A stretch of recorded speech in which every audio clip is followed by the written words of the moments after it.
invité toutes les fédérations qui sont en prise avec les EHPAD sur scène, fait assez rare pour le souligner.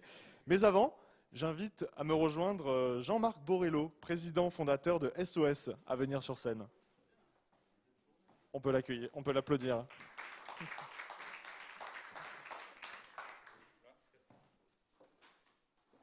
On peut s'asseoir. Oui, allez-y, je vous en prie.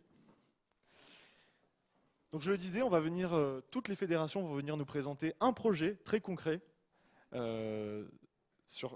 qu'ils mettent déjà en place. Mais avec vous, je voulais voir un petit peu comment on passe de toutes ces réflexions qu'on a eues, qui vont préfigurer l'EHPAD de demain, aux initiatives très concrètes. Donc je voulais voir avec vous les enjeux, avec une question très simple.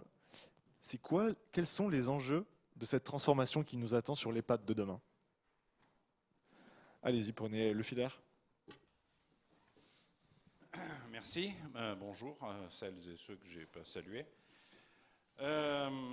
Les enjeux. D'abord, par principe, je ne peux pas dire un mot de ce sujet sans un grand bravo et merci à toutes les salariés et les salariés qui, depuis ces 18 derniers mois, ont fait preuve d'imagination, d'inventivité, de création et qui ont déjà inventé l'EHPAD de demain parce qu'il fallait faire face et qu'on n'y serait pas parvenu avec l'EHPAD d'hier. Nous n'y serions pas parvenus, on y serait encore moins parvenus sans l'aide d'une part des collectivités territoriales et de l'autre part des agences régionales de santé. Donc deuxième petit sujet, l'EHPAD de demain, c'est sans doute un EHPAD qui commence par être plus inséré tant dans les dispositifs territoriaux, je crois que les élus, maires des communes, départements et régions, dans certains cas, ont été absolument indispensables pour faire face. Et objectivement, quoi que j'ai lu ici ou là, sans l'aide des agences régionales de santé, nous n'y serions pas parvenus non plus. Donc je tenais à remercier toutes celles et ceux qui nous ont permis de passer ce moment. On n'a pas entendu l'EHPAD de demain pour innover. Et j'ai dit il n'y a pas très longtemps avec mon camarade Broussy que l'EHPAD de demain, il existe aujourd'hui. Avec sans doute une petite difficulté pour passer de l'expérimentation à l'échelle. Je crois qu'un certain nombre de choses formidables sont expérimentées ici ou là et les opérations menées par nos camarades de la Croix-Rouge, par Arpavi, évidemment par le groupe SOS, mais avec l'aide d'Unicité, enfin de dispositifs, puisqu'on accueille avec bonheur des jeunes d'Unicité dans nos EHPAD et je tiens à dire que ça fonctionne très bien. Et donc, je vais faire en sorte, dès que je serai entré au bureau, qu'on amplifie la collaboration avec ma camarade présidente d'Unicité. Mais on a aussi imaginé des dispositifs autour du sport adapté avec des associations comme Ciel Bleu. On a imaginé toute une série de choses. Donc encore une fois, l'EHPAD de demain, il existe déjà pas mal dans l'EHPAD d'aujourd'hui. Encore faut-il faire passer à l'échelle. Alors pour le groupe SOS, on a essayé à la fois d'imaginer de nouveaux dispositifs, y compris sur le plan économique, puisqu'on a eu une idée assez simple, c'est que pour que tout le monde puisse profiter des EHPAD et que les EHPAD puissent vivre, il fallait imaginer une tarification qui dépende des revenus. Alors ça paraît très bête, le monde HLM fait ça depuis qu'il existe. Eh bien ça n'existait pas dans le monde des EHPAD. Alors objectivement, comment innover? On a fait le tour des interlocuteurs et les plus sincères m'ont dit, écoute, c'est pas strictement interdit. Et donc comme c'était pas strictement interdit, on l'a fait. Et comme on l'a fait, un certain nombre de départements, en fait la quasi-totalité, je crois 80 départements ont signé ces conventions dans lesquelles, évidemment, il y a un surloyer solidaire, on l'a appelé comme ça parce qu'on est une association, mais ce surloyer solidaire, il permet d'équilibrer le budget de l'EHPAD, d'avoir 1 ou 2 animateurs de plus, d'avoir des locaux qui sont mieux entretenus, et puis à la fois de faire en sorte que le niveau économique de nos résidents ne soit pas un obstacle pour entrer dans nos EHPAD. Donc je crois que la collaboration publique, privé lucratif, privé non lucratif et bien au-delà a fonctionné et il faut à tout prix la maintenir. Il y a eu aussi des initiatives hors EHPAD, parce que peut-être aussi que l'EHPAD de demain, c'est plus d'EHPAD. D'abord, s'il pouvait s'appeler autrement, ce serait plutôt une bonne idée. Je ne vais pas participer au concours de noms, mais en tout cas, autre chose qu'EHPAD, ça peut être bien. Et donc, évidemment, on a ouvert les EHPAD. L'EHPAD plateforme, ça existe depuis 4 ou 5 ans chez nous, dans les EHPAD de l'Est. Donc, on est capable d'accueillir les gens du village dans lequel nous sommes installés. Nous sommes capables de porter des repas aux personnes qui, pour un temps court, sont empêchées de faire la cuisine. On accueille des personnes du village dans les activités. On leur permet de profiter de la salle de télémédecine, parce que c'est un sujet dans des déserts médicaux de pouvoir utiliser la télémédecine de l'EHPAD pour des personnes du village. Donc, imaginez des dispositifs qui sont à peu près reconnus et appelés de leur vœu par la totalité des intervenants et qu'il faut faire passer à l'échelle, encore une fois. Alors, sans doute, Madame la Ministre, avec un peu plus de sécurité juridique dans un certain nombre de cas, parce que je vous avoue que l'histoire de c'est pas strictement interdit, donc on peut le faire. J'ai eu une grande émotion quand le rapport de la Cour des comptes sur SOS a reconnu que nous étions, je crois que je n'ai pas le droit de le citer, donc je vais le faire, mais que nous étions exonérés de quelques règles administratives qui n'avaient plus de sens. Enfin, je vous le fais comme ça, mais quand c'est signé par la Cour des comptes, après une quarantaine d'années de militantisme associatif, ça fait plaisir. Donc oui, il faut innover. Et dans un certain nombre de cas, objectivement, le fait de prendre quelques risques, ça permet quand même à tout le monde de mieux vivre. Et de toute façon, pendant la crise que nous venons de passer, nous n'avions pas le choix. Dans les EHPAD comme dans les hôpitaux, nous avons pris des risques pour permettre aux salariés et aux patients d'arriver à bout. Donc, je crois que ça, c'est le deuxième sujet. Et puis, l'EHPAD sans EHPAD, c'est tout ce qu'on peut imaginer demain. On repère parfaitement des sujets qui n'ont pas forcément un lien avec l'institution. Le sujet de la dénutrition. Et depuis maintenant près de 10 ans, SOS organise le concours Silver Fourchette à travers toute la France et des milliers de collectivités territoriales participent à ces sujets-là. On forme des cuisiniers spécialisés pour les EHPAD. On fait des concours de cuisine qui se terminaient avant le Covid au Conseil économique et social avec 90 cuisiniers qui cuisinaient en direct dans le hall d'entrée pour faire de la cuisine adaptée. On a imaginé depuis très longtemps, je crois que notre association intergénérationnelle a 20 ans, que des personnes âgées ayant de grands appartements puissent accueillir un jeune étudiant chez eux, parce que d'une part c'était utile pour l'étudiant qui avait du mal à se loger, particulièrement en Île-de-France, mais ça permettait aussi une présence et quelquefois d'avoir un coup de main. La présence quelquefois suffit, d'autres fois c'est des courses 2 fois par semaine. Alors il y a 15 ans, quand on a expliqué au ministère du Travail quel était le statut de ces jeunes, est-ce qu'ils étaient bénévoles, salariés, locataires, occupants à titre gracieux, objectivement il a fallu là aussi un peu résister et adopter le même type de réglementation, c'est-à-dire pas strictement interdit, donc possible. Je sais que depuis, les choses se sont largement améliorées et qu'on a simplifié, entre autres, l'encadrement juridique. Mais encore une fois, imaginez, on vient de lancer, comme d'autres l'ont fait avec d'autres moyens, la Croix-Rouge en particulier, une plateforme parce que, y compris quand il n'y a pas d'EHPAD, une plateforme de service aux personnes âgées qu'on a développée avec Engie et qu'on installe sur le territoire aujourd'hui de manière assez large, avec d'ailleurs l'aide de la Direction générale de la cohésion sociale, dont je salue la directrice générale. C'est aussi un moyen de lutter contre l'isolement, parce que les personnes âgées, c'est aussi le sujet des offices HLM qui les hébergent, du centre communal d'action sociale qui en a la charge, etc. Et que on peut imaginer que des plateformes de services aillent de l'hébergement, mais aussi à la mobilité, à la vie civile, à la vie citoyenne, et toute une plateforme de services qui seront à disposition, et le dispositif est en train de se déployer. Et puis, demain, avec un autre dispositif du groupe SES qui s'appelle 1000 cafés, on va installer des bistrots dans des petits villages dans lesquels il n'y avait plus de commerce. Donc 100 cafés vont ouvrir cette année, et puis on a 800 candidats derrière, donc on arrivera aux 1000.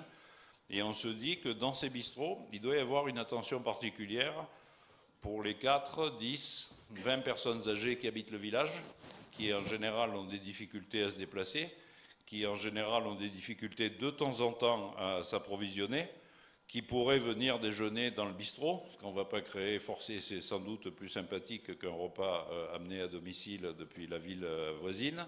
Donc tous ces dispositifs, je crois que l'imagination doit être au pouvoir. Je sais que la DGCS, la CNSA et évidemment la ministre ont fait tout ce qu'il fallait pour nous faciliter la vie, objectivement, souvent par des capacités d'adoucir la réglementation. Je cherche une formule qui soit pas trop, qui va pas me valoir une note du service juridique quand j'arrive au bureau, pour adoucir la vie de ceux qui innovent.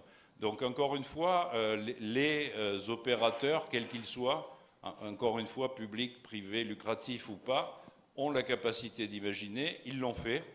Il faut passer à l'échelle. Ce serait même idéal qu'une loi nous permettent de recentrer tous ces dispositifs, et j'ai eu l'occasion de le dire ici et ailleurs. Nous l'attendons avec une impatience optimiste et mesurée, mais une certaine impatience, en se disant qu'après l'été vient l'automne, Madame la Ministre, et que sans doute une loi permettrait de faciliter tout ce qui a été fait. Donc encore une fois, place aux innovations et aux initiatives. C'est parfait. De me couper. Non, ça va. Vous finissez à l'heure, j'ai rien à ajouter. Vous êtes formidable. C'est vous qui êtes formidable. Merci à vous. À bientôt. À bientôt. Bonne innovation. Jean-Marc Borrello, fondateur du groupe SOS. Alors pour cette quatrième table ronde un peu spéciale, car ça va être un passage en revue de plein d'initiatives porteuses d'espoir qui peuvent préfigurer l'EHPAD de demain. Et à la suite de cet inventaire de bonnes pratiques, je ferai réagir le directeur de l'ARS Occitanie et le président de la collectivité européenne d'Alsace. Alors ça va être, voilà comment on va procéder, 2 groupes, toutes les fédérations, les 9 fédérations qui gèrent des EHPAD seront présentes. Donc on va commencer avec un premier groupe de 5.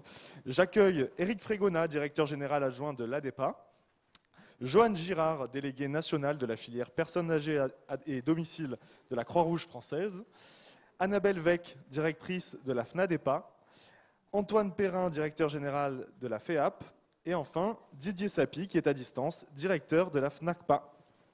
Bonjour à tous.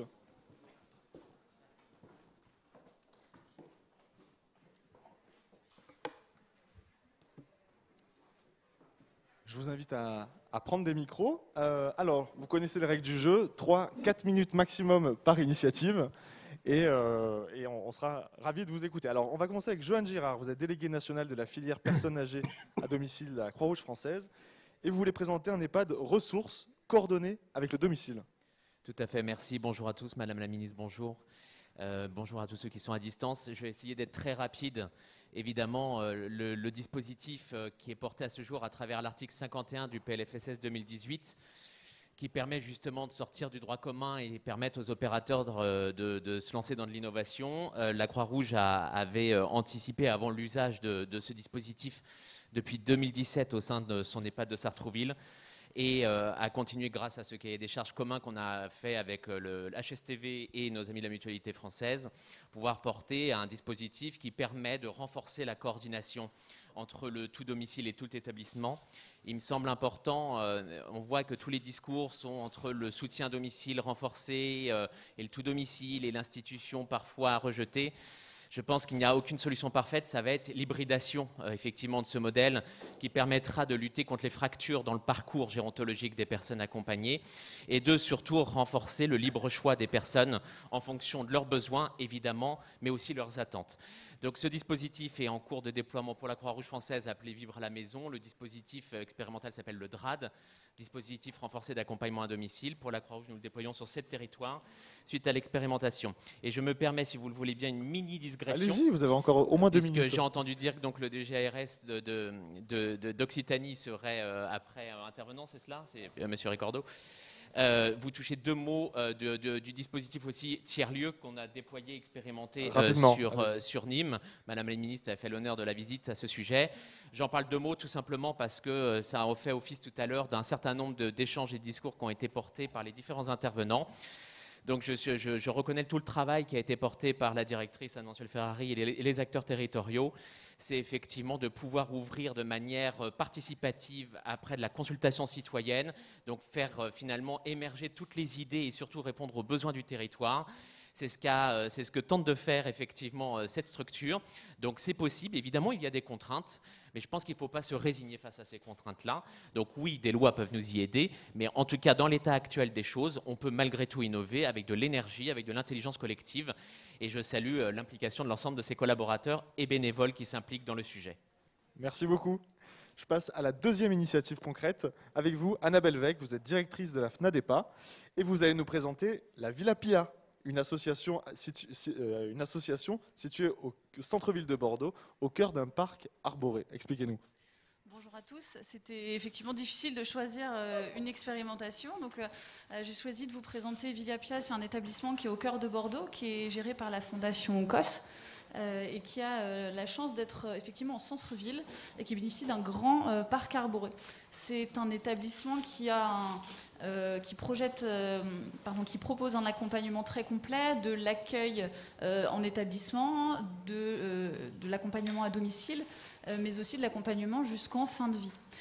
L'établissement a fait le choix d'avoir un projet d'établissement très ouvert sur la vie sociale, intergénérationnelle et aussi culturelle. Ces deux dimensions sont très fortes, puisqu'au-delà de l'EHPAD qui accueille 98 résidents, d'un accueil de jour qu'on peut retrouver assez classiquement dans notre secteur, l'établissement a également une crèche avec 25 enfants qui sont accueillis et qui partagent au quotidien des activités avec les résidents. On en a vu un exemple tout à l'heure, il se passe exactement la même chose à Bordeaux.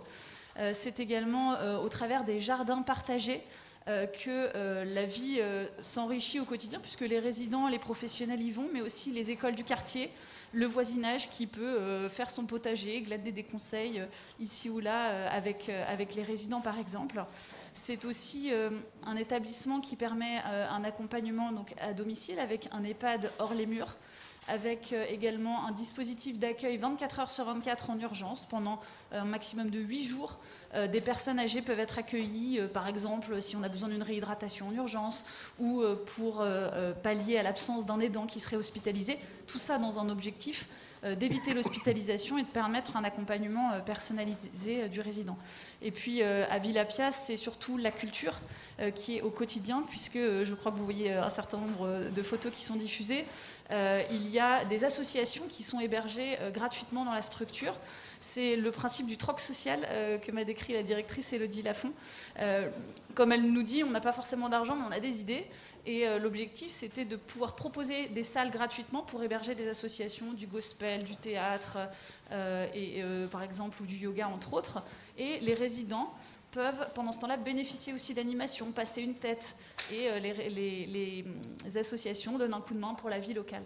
Et puis, dernier élément phare, parce que le temps passe vite, allez-y. C'est de pouvoir utiliser les jardins au quotidien. Il y a des carnavals qui sont organisés, les fêtes des écoles ont lieu dans l'établissement, un vide-grenier du quartier.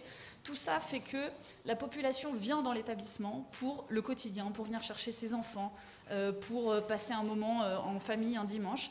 Et ça change véritablement le regard sur l'EHPAD de demain.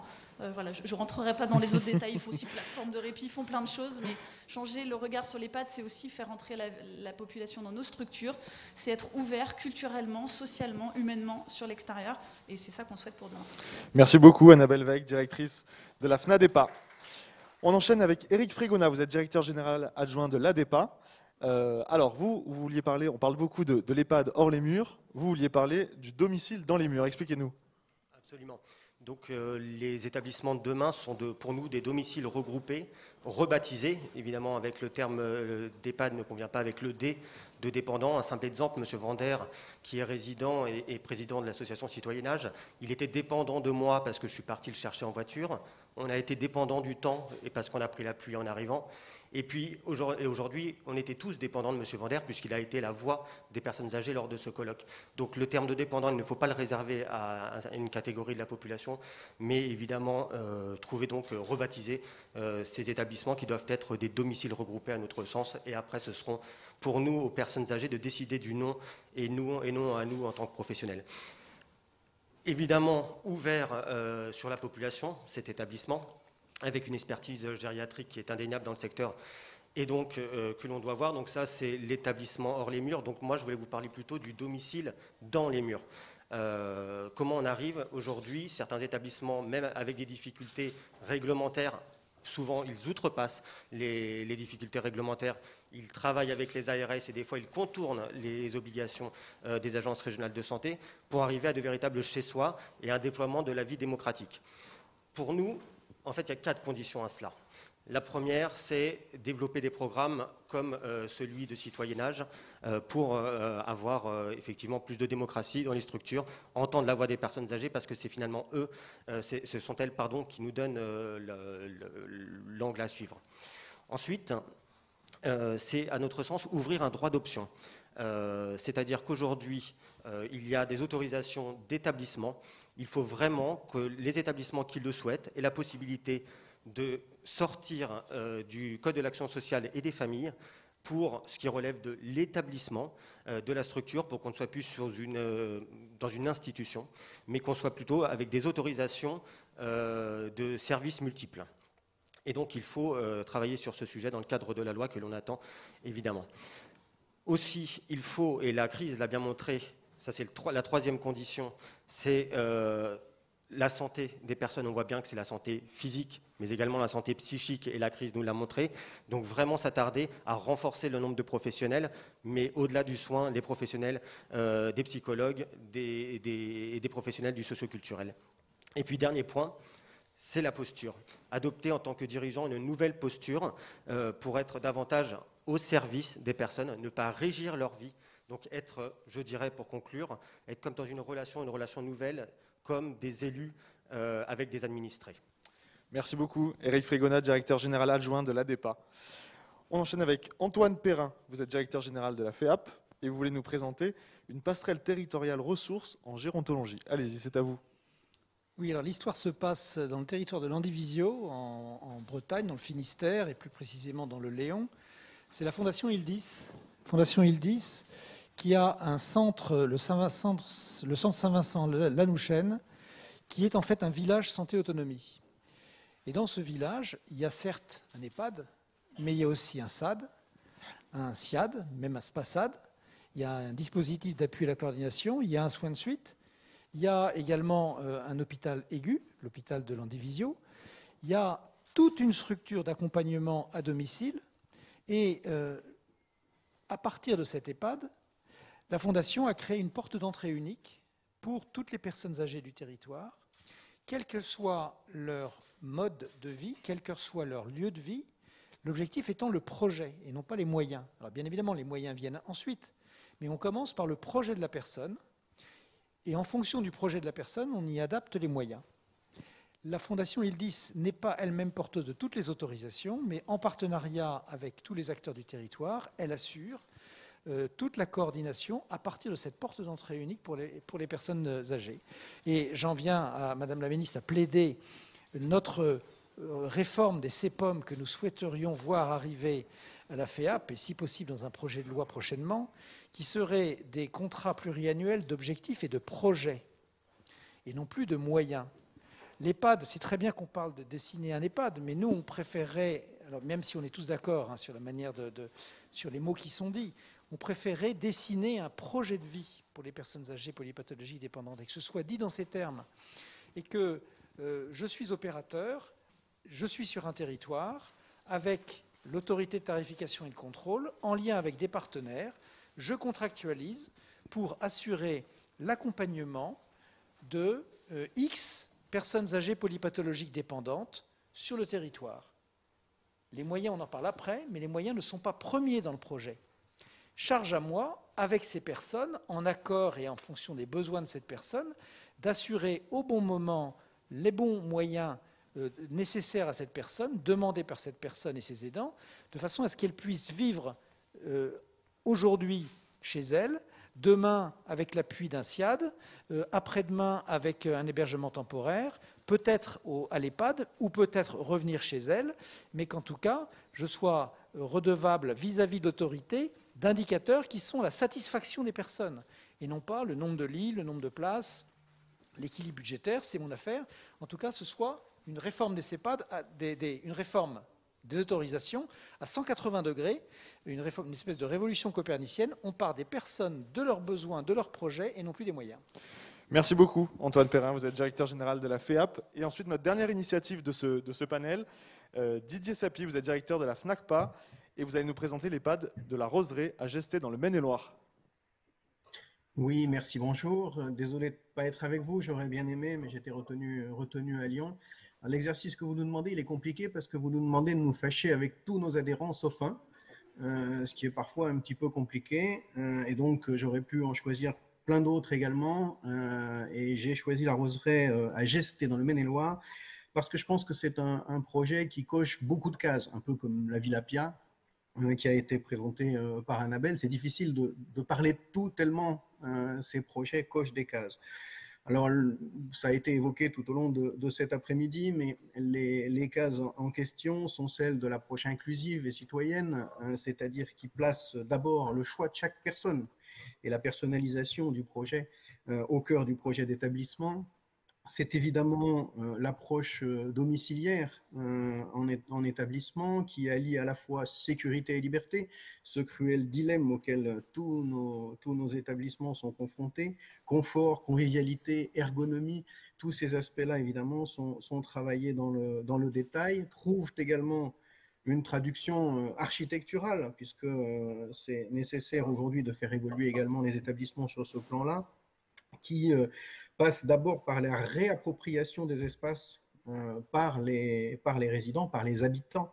Le problème souvent de nos établissements, ça a été que l'espace a été approprié finalement par l'institution, par les fonctions, par les professionnels, et il s'agit aujourd'hui de redonner cette appropriation de l'espace aux habitants. Favoriser la vie sociale, favoriser l'ouverture sur l'extérieur sont également au cœur de ce projet. Vous avez également la diversification de l'offre de services dont il a été également question, et notamment des réponses aux couples aidants-aidés avec la continuité des parcours résidentiels et la création par exemple de studios d'habitat intermédiaire pour les aidants. Les technologies, et cela fera plaisir également à Madame la Ministre, avec le plan numérique en santé, les technologies sont également très présentes dans ce projet, mais elles sont centrées sur l'usage et l'amélioration du quotidien et de la qualité de vie des personnes. Et puis enfin, un ancrage extrêmement fort sur le territoire. C'est un élément fondamental, ça a été évoqué sur d'autres projets, tourner vers le domicile en coopération avec d'autres établissements et d'autres services, et on va trouver dans ce panel de services de la téléassistance, de la restauration, du blanchissage, de l'animation, de la prévention bien entendu, évidemment des soins. Voilà, ça n'est qu'une synthèse, et on pourrait en dire plus également sur l'EHPAD La Roseraie, qui est allé jusqu'à transformer son acronyme, puisque Roseraie a été transformée en ressources ouvertes de services et d'établissements au pluriel, reliés, adaptés, innovants et évolutifs, ça fait Roseraie. On pourrait en faire de même avec l'acronyme EHPAD. J'avais proposé merci beaucoup, je suis désolé. D'habitation pour l'autonomie et la dignité. Merci beaucoup, merci à notre panel, aux 5 fédérations. J'appelle les 4 fédérations suivantes. L'UNCA, Synerpa,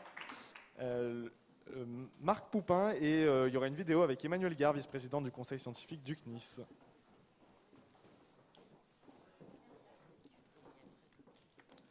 Okay.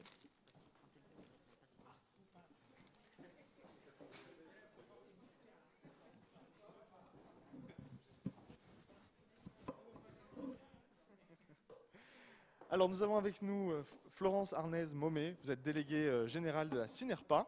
Et vous allez nous présenter un exemple d'EHPAD avec le château de Mons à Royan. Bien non, eh ben non, je suis désolée, je fais rarement ce qu'on me demande, et là, vous avez on complètement changé d'habitude, parce que vu ce que je viens de voir à la table ronde précédente, et ben moi aussi j'ai plein d'adhérents qui font exactement la même chose, et donc on a justement, et c'est sa grande difficulté de l'exercice, comme j'ai pas l'intention de me brouiller avec tous mes adhérents sauf un, je rappelle surtout quand même que oui, effectivement, l'EHPAD d'aujourd'hui, l'EHPAD de demain existe aujourd'hui, et pour cela quand même, je voudrais juste rappeler, parce que moi je suis rentrée dans le secteur il y a 20 ans, au moment du bug de l'an 2000, on était quand même un pays qui passait allègrement le bug de l'an 2000 avec 6 lits par chambre souvent, 3 lits par chambre souvent, une salle de bain pour plusieurs résidents. Et on a aujourd'hui un des parcs le plus moderne du monde. Et donc je crois qu'il faut quand même le souligner et plutôt s'axer sur encore les évolutions et les développements qu'on doit associés à l'EHPAD d'aujourd'hui. Alors on le voit par tous les témoignages qui ont eu lieu dans la dernière table ronde. Il y a tout l'accès extérieur qui est extrêmement important. Donc évidemment, des exemples avec des crèches intégrées, il y en a pléthore en France. Problème, c'est que administrativement, c'est une tannée de créer une crèche dans un EHPAD. Ma fille qui a 11 ans aujourd'hui, a été 3 ans en EHPAD. Eh bien, on s'est éclaté à toutes les fêtes de fin d'année, à toutes les fêtes de Noël. C'était la grande éclate entre les personnes âgées, les familles, les enfants et les parents des enfants. Donc ça, on pourrait le faire à large échelle, mais administrativement, c'est une tannée parce que ce sont des autorités qui décident différemment. Un autre adhérent, par exemple, en plein cœur de la Motte-Beuvron, a récupéré un EHPAD en désuétude qu'il a rénové, il a associé un soin de suite, a créé une maison de santé et a pu redonner à la ville un cabinet médical qu'il n'avait plus depuis des années. Et donc, dans un territoire désertifié, a réussi à recréer, grâce à l'EHPAD, une ressource médicale qui permet maintenant à la population d'y aller faire ses radios, de faire des examens médicaux. Donc on voit bien qu'il y a des tas de choses possibles, tout est dans les bannettes et que le Code de l'action sociale et des familles nous lie à des tuyaux d'orgue qui sont ingérables. Pour l'activité de l'EHPAD, c'est pareil. On est aujourd'hui sur de l'hébergement permanent, voire temporaire. On a quand même travailler l'accueil de jour, mais il y a l'accueil de jour, il y a l'accueil de nuit, il y a l'accueil de week-end. Tout ça, c'est des choses qui sont encore traitées en tuyaux d'orgue, mal tarifées, mal organisées, parce que le Code de l'action sociale et des familles ne parvient pas à casser tous ces tuyaux d'orgue. Enfin, évidemment, l'EHPAD de demain, c'est de l'EHPAD avec plus de personnel, ça tout le monde l'a dit, de manière à pouvoir respecter effectivement le parcours de vie de la personne, son emploi du temps intérieur et interne, à quelle heure effectivement il a envie de se lever, à quelle heure il a envie de manger, effectivement s'il prend sa douche avant ou après le petit-déj, ça fait parfois 50, 60, 80 ans qu'il fait la même chose. Donc oui, c'est à nous de nous adapter et on ne peut s'y adapter qu'avec plus de personnel, du personnel différemment formé. Ça fait 20 ans, 30 ans maintenant qu'on navigue sur le combo médecin, infirmière, aide-soignante. Il n'y en a plus, de toute façon, il n'y en a plus en France, il n'y a plus de médecins, il n'y a plus d'aide-soignante et il n'y a plus d'infirmières. Donc en tout cas, il y en a de moins, il faut en former plus. Aujourd'hui, on doit former des professionnels qui aiment ça, qui sont sur le terrain, et on doit les former à la gérontologie de manière à... Et on a déjà on a aujourd'hui beaucoup de formations qui se mettent en place, qui ne sont pas financées par l'assurance maladie, et le poste n'est pas financé par l'assurance maladie. Donc là encore, il y a un développement des carrières à opérer en EHPAD pour atteindre vraiment l'EHPAD de demain. Donc l'EHPAD de demain, c'est celui d'aujourd'hui qu'on va continuer à faire évoluer en y intégrant évidemment domotique, parce que ça aussi on est très en retard, numérique c'est en cours, puisque le plan Ségur de la santé prévoit également du numérique, et c'est toutes ces avancées que l'on fait année après année, loi après loi, et c'est cette modernisation permanente avec cette grande ouverture sur l'extérieur qu'il faut occasionner et permettre. Merci dans une vous. future loi, nous l'espérons. Merci beaucoup Florence Arnaise-Momé, vous êtes déléguée générale Synerpa. Une initiative peut-être plus concrète. Benoît Calmel, vous êtes délégué général de l'UNCA. Vous allez nous présenter le CCAS 2050, c'est ça? Alors plus concrète, ça va être difficile, mais bon, je suis comme Florence, j'aime bien... Allez, on essaye. Non, mais donc le CCS 2050, moi j'ai un avantage déjà, c'est que le CCS 2050, ça a engagé 200 de nos adhérents. Donc déjà, je gêne beaucoup moins de personnes. Et Monsieur Lemoine, ça va me permettre de dire quand même qu'on a utilisé, on s'est dit, on va utiliser quelque chose pour répondre à la phrase, je crois, qui était prête à Einstein et qui était de dire que quand on veut résoudre un problème, on ne peut pas le résoudre en empruntant le même chemin de pensée que celui qui l'a créé. Et donc on s'est dit, on va utiliser une méthode, le design de service, donc on est en plein dans le design, pour se dire comment on peut imaginer le CCS 2050. Donc en s'affranchissant de 3 choses déjà, c'est ce qu'on appelle le scénario dystopique. Premièrement, on a créé une organisation qui n'existait pas du tout. Pour vous dire, les ZAD étaient devenus des collectivités territoriales et les barres d'immeubles pouvaient devenir des entités administratives indépendantes. L'État était cantonné, lui, à un rôle purement régalien. Et puis troisième chose, alors je rassure, s'il écoute Frédéric Bierry dans l'UNCAS, ne milite pas pour dire que les collectivités ont assez d'argent, mais en tout cas de se dire que la question financière n'était pas une question en tant que telle. On a posé le scénario donc à 200 de nos adhérents, pour moitié élus, pour moitié fonctionnaires territoriaux. Dans 4 régions, ils se sont réunis en plusieurs ateliers, on leur a dit réfléchissez au CCAS de 2050. Pourquoi 2050 ? Parce que c'est assez loin pour qu'on ne soit pas dans une logique de rétro-planning et qu'on puisse s'affranchir aussi cette question de temps. Et qu'est-ce qui est ressorti sur la partie plus particulièrement, alors plus que EHPAD, c'est la question personnes âgées. Mais pour autant, je vous ai trouvé ce qui est ressorti plus qui pourrait correspondre à EHPAD, et ben c'est que surtout il n'y ait plus d'EHPAD. C'est ce qu'on a dit quand on a préparé. La vraie question peut-être derrière, c'est de se dire est-ce qu'il faut plus d'EHPAD ? Est-ce qu'il faut moins d'EHPAD ? Est-ce qu'il faut mieux d'EHPAD ? Ou est-ce qu'il faut plus d'EHPAD du tout ? Et donc il y avait une idée qui était ressortie très fortement et qui était de dire après tout, les personnes âgées sont des citoyens comme les autres. Et pensons la commune, pensons la cité. On était en plus, nous, quand on a fait l'opération à l'approche des municipales, et ben pensons la cité avec des citoyens qui ne sont pas segmentés les uns par rapport aux autres. Voilà. Il est d'ailleurs amusant que j'ai pas un grand tropisme pour l'intergénérationnel dans les EHPAD. Ça peut très bien fonctionner, mais on s'aperçoit qu'en fait, on fait des opérations où on met des gens qui sont libres, mais enfermés toute la journée, des résidents en EHPAD, qu'on met en interaction avec des futurs citoyens qui sont libres, mais aussi enfermés toute la journée. Et alors pour finir juste, ce qui était ressorti, c'était la logique de l'hôtel de vie, VIE, où en fait on mettait en place une structure où il y avait des services de la médecine, c'est ce que disait un peu tout à l'heure la sociologue, je crois qu'il faisait sa carte blanche tout à l'heure, en évoquant le fait qu'on ait des lieux qui soient au milieu de la ville et que les résidents, en fait, ils soient disséminés dans la ville également. Et qu'on amène les services à eux-mêmes. Et je finis juste par quelque chose, parce que ça va travailler, parce que ça va travailler toute l'après-midi. Quand vous regardez le dessin qui a été fait pour illustrer cet après-midi, ce qui serait bien, je pense que dessiner les pattes de demain, ça serait déjà que ce soit un effaceur, parce que vous apercevez que les deux figures qui représentent plus la participation en EHPAD, elles ont une frontière par rapport aux autres personnes âgées, et en plus, elles sont chacune enfermées dans un petit cercle. Donc si le crayon papier il pouvait devenir un effaceur, ça serait bien, je pense qu'on aurait fait un gros progrès. Merci Benoît Calmels, délégué général de l'UNCA, et je conclue avec Marc Bourquin de la FHF qui va nous présenter le diapason d'EHPAD. Voilà, alors moi je suis un peu moins rebelle que mes Merci, je vous en suis gré. camarades. Je vais donc prendre le risque de me fâcher avec 3500 adhérents. Allez-y, vous avez 3 minutes pour vous fâcher avec eux. Voilà. Et donc vous dire 2 mots quand même du projet Diapason, donc, qui est porté par l'EHPAD d'Asnières et dont la directrice est Emmanuelle Gare, qui est un projet qui date de 2017 et qui a eu pour stratégie, au fond, d'être au cœur du sujet qui nous anime, c'est-à-dire concrètement comment on fait pour que les personnes qui aujourd'hui ont l'obligation d'aller en EHPAD n'y aillent pas.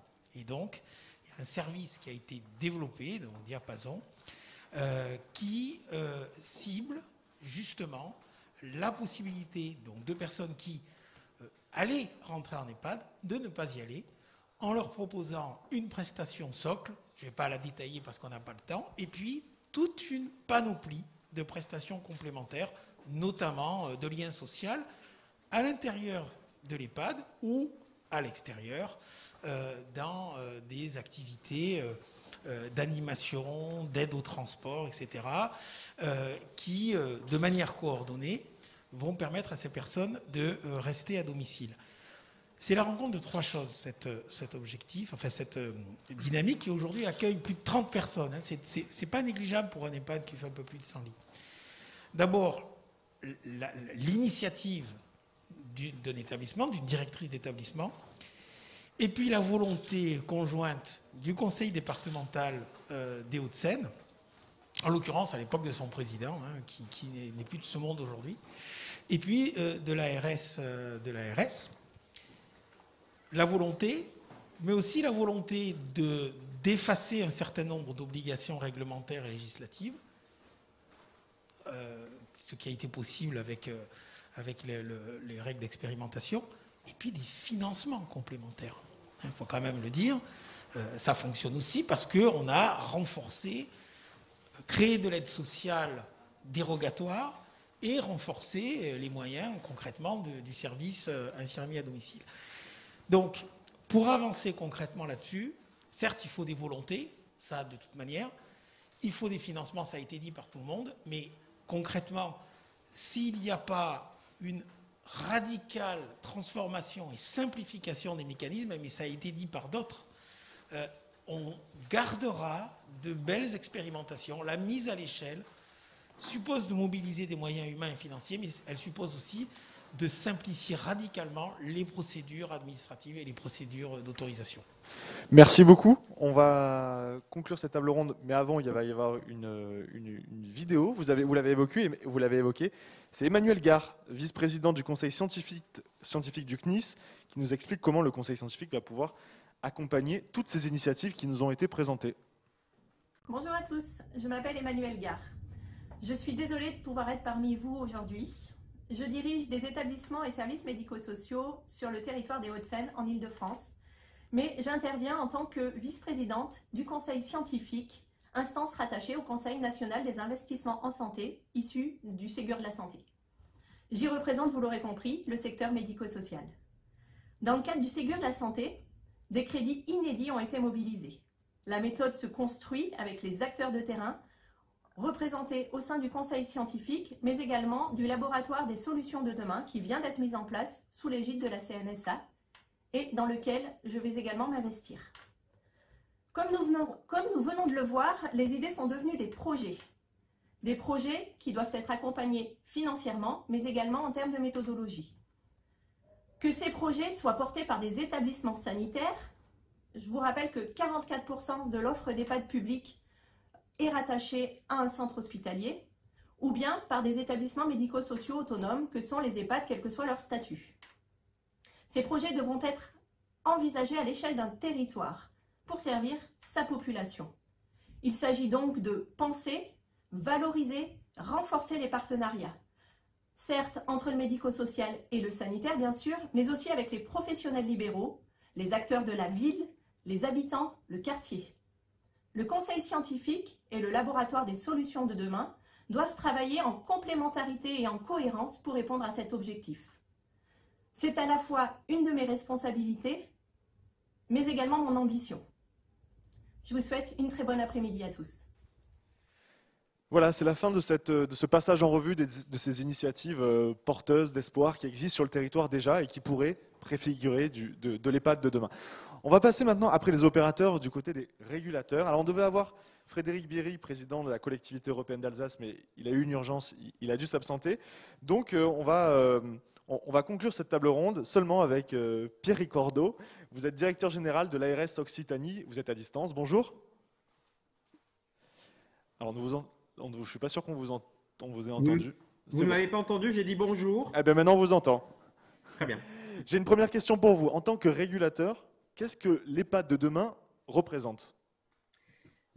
On voit bien, je pense que vous en avez parlé, le modèle de l'EHPAD actuel, il s'est déformé, je pense, avec l'évolution rapide et forte de la dépendance des personnes résidentes. Et donc, aujourd'hui, il manque d'adaptation, il manque d'attractivité, aussi bien pour les familles, pour les résidents que pour les personnels. Et en même temps, il y a beaucoup de ressources, d'expertise et puis d'expérience humaine très forte dans ces EHPAD. Et donc, l'idée, c'est effectivement de s'appuyer là-dessus pour le transformer. Moi, je dirais il y a quatre points pour moi qui sont très importants. À la fois, bien sûr, l'EHPAD de demain, c'est un EHPAD modernisé, repensé, conçu pour faire face à de nouvelles crises sanitaires, parce qu'on a vu aussi que le modèle actuel n'était pas forcément bien adapté pour faire face à la crise Covid, par exemple, ouvert sur la cité, intégré à la ville, etc. Et là, ça renvoie avec des questions de conception architecturale, d'adaptation, de modulation, d'équipement, mais aussi de présence de tiers-lieux pour rompre l'isolement, etc. Donc tout ça, tout ce qui est autour, je dirais, de l'organisation des établissements et de leur insertion dans la ville et leur adaptation aux besoins. Le deuxième point peut-être, c'est aussi que c'est un EHPAD qui s'inscrit pleinement dans le parcours des personnes âgées et donc qui permet aussi de participer aussi au maintien à domicile, de participer à la prévention de la perte d'autonomie, avec, je viens juste de l'entendre précédemment, des actions en termes de nouvelles prestations de services, ce qu'on appelle l'EHPAD, effectivement, centre de ressources au sein de la structure, de l'expertise gérontologique, des formations, de l'accès à la télémédecine, etc. Mais aussi des prestations au domicile des personnes âgées, avec justement les compétences des EHPAD, et puis aussi toutes sortes de formes intermédiaires entre le domicile et l'hébergement permanent, les places d'accueil de nuit, les places d'accueil d'urgence, le relayage, tout ce qui va contribuer à ça. Et j'entendais des expériences, beaucoup d'ARS effectivement se sont lancés avec les acteurs, et je pense qu'il y a une grande volonté de beaucoup d'acteurs d'avancer là-dedans. En Occitanie, nous avions fait un appel à projet en 2019.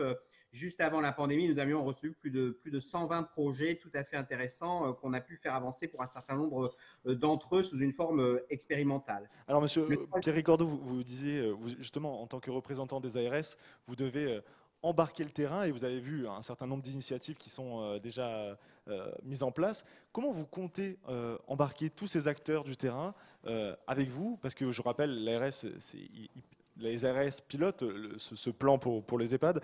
Et comment vous comptez les embarquer? Est-ce qu'il y a besoin de faire de la pédagogie auprès de ces acteurs? Alors, probablement, il y a surtout faire beaucoup de partage, même si je pense qu'on est dans un secteur dans lequel il y a vraiment une volonté de bouger. Alors, c'est vrai qu'on a une forte responsabilité. Il y a 1,5 milliard d'euros sur la table pour l'investissement dans les EHPAD. Il y a 600 millions sur le numérique spécifiquement sur le secteur médico-social. Donc, c'est beaucoup d'argent, c'est beaucoup plus que ce qu'on disposait dans les dernières années. Et pour donner un exemple, en Occitanie, cette année, on aura presque 30 millions d'euros pour accompagner les investissements structurants et 12 millions pour les investissements plus courants des EHPAD. Donc, c'est des sommes très importantes. Alors, on est dans un cadre plus large que le médico-social, puisque c'est tout le Ségur investissement. Donc, comme vous savez, on a dû mettre en place notamment des instances régionales de concertation, de dialogue, dans lesquelles tout le monde est représenté. Nous avons inauguré celle de la région Occitanie il y a une semaine avec des représentants de tous les secteurs, mais on est à la fois sur le sanitaire, la ville, le médico-social, le numérique. Et puis nous allons, pour être plus près, nous allons faire une deuxième instance, une conférence dans laquelle il y aura tous les acteurs de tous les départements. Au-delà de cet aspect régional, on voit bien que notamment sur le médico-social, il faut beaucoup insister